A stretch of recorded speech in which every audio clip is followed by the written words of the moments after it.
காலையில் நேரமே நம்ம புது வீடு பால் காய்ச்சி முடிச்சுட்டு அக்கா ஊருக்கு கிளம்பிட்டாங்க, மேரேஜ் இருக்குன்னு. நம்ம டைமோ என்னமோ நமக்கும் ட்ரெயின் டிக்கெட் கேன்சல் ஆயிடுச்சுங்க.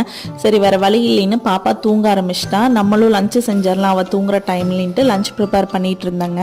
அக்கா இருந்தா கூட அங்கே யாராச்சும் பேசிட்டு இருப்போம், டைம் பாஸ் ஆகும். பட் எனக்கு எப்படி டைம் பாஸ் பண்ணுறதுன்னு தெரியல, ஒரே அமைதியாக இருந்தது. சரின்ட்டு நான் பேக் பண்ணி வச்சுருந்த ட்ரெஸ் எல்லாமே எடுத்து திருப்பியும் வாஷ் பண்ணி நான் மடித்து வச்சுட்டு இருந்தேங்க. ஏன்னா எப்போ ட்ரெயின் டிக்கெட் திருப்பியும் நம்ம புக் ஆகி கன்ஃபார்ம் ஆகும்னு தெரியல. நம்ம ட்ரெஸ் எல்லாம் வாஷ் பண்ணி வச்சுட்டு ஒரு 2-3 நாள் யூஸ் ஆகும்ட்டு அப்படியே பிக் பாஸ்கெட்டில் கொஞ்சம் ஸ்நாக்ஸ், க்ராசரிஸ், பால் இதெல்லாமே ஆர்டர் பண்ணியிருந்தாங்க. இது வந்து பார்த்தீங்கன்னா வெள்ளை சோளத்தில் செஞ்ச குட்டி குட்டி பஃப் மாதிரி இருக்கும். பாப்பாவுமே காலையிலேருந்து ஐஸ்கிரீம் கேட்டுகிட்டே இருந்தாங்க. சரின்ட்டு ஒரு ஐஸ்கிரீமும் அப்படியே ஆர்டர் பண்ணிட்டோம்.